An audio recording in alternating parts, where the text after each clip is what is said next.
Hey guys, welcome back to my channel. আজি মই আপোনালোকৰ আগত এটা ৰেচিপি ভিডিঅ' লৈ আহিছোঁ আৰু সেই ৰেচিপিটোৰ নাম হৈছে আলু পকৰা। এটো মই বেসন নিদিয়াকৈ বনাইছোঁ আৰু বহুত ইজি ৰেচিপি হয় আৰু খাবলৈ বহুত টেষ্টি হয়। সো বলক ভিডিঅ'টো ষ্টাৰ্ট কৰোঁ। আলু পকৰা বনাবৰ কাৰণে ইয়াতে দুটা আলু ল'ম আৰু ভালদৰে ৰুকি ল'ম। তাৰ পিছত ইয়াতে এটা পিয়াজ কুটি দিছোঁ। টেষ্টৰ একৰ্ডিং নিমখ দিছোঁ। অলপমান হালধি দিছোঁ, গৰম মছলা আৰু ধনিয়া পাউডাৰ, ৰেড চিলি পাউডাৰ। অলপমান আটা দিম আৰু পানীৰ লগত ভালদৰে মিক্স কৰি ল'ম।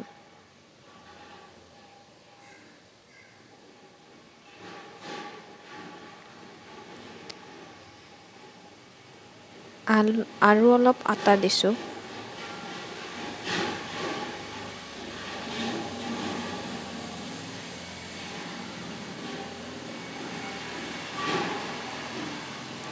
এটা কেৰাহীত অলপমান তেল গৰম হ'ব দিম।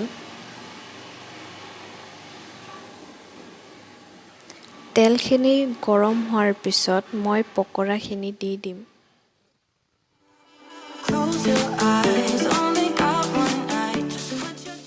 আৰু ভালদৰে ভাজি ল'ম।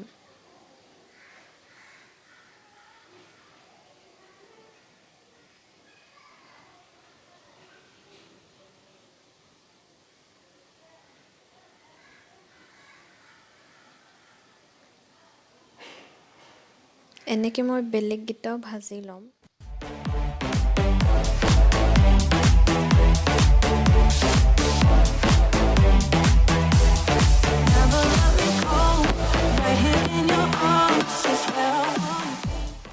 সো গাইস, আমাৰ আলু পকৰা ৰেডি হৈ গ'ল। আপোনালোকে বনাই চাব পাৰে, এইটো বহুতে টেষ্টি হয় খাবলৈ।